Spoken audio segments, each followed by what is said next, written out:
नमस्कार शेतकरी मित्रांनो, आपलं स्वागत आहे युवा प्रयोगशील शेतकरी या यूट्यूब चॅनलवर. शेतकरी मित्रांनो, हा कापसाचा प्लॉट 5 जून 2024 या तारखेला लागवड केलेली होती. आता या कापसाला 110 दिवस कंप्लीट झालेले आहेत.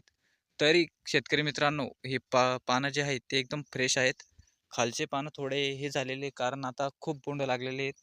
एका झाडाला 60 ते 70 बोंड आहेत. आता ते व्हिडिओमध्ये सांगायला तर चाटा वाटतात शेतकऱ्यांना, पण समक्ष जर आपण इथं येऊन बघितलं तर एका झाडाला कमीत कमी 60 ते 70 बोंड आहेत. आता हे फांदी आता आपलं नियोजन असं असतं, आपण 60 ते 65 दिवसाला शेतकऱ्यांना खालची फांदी खुडायची सांगतो आणि 90 दिवस झाले कापसाला की आपण वरचा शेंडा खुडायला सांगतो. कारण शेतकरी मित्रांनो, आता समजा ज्या झाडाला खालती खूप बोंड लागलेले आहेत त्या झाडाला वरती कमी बोंड लागतात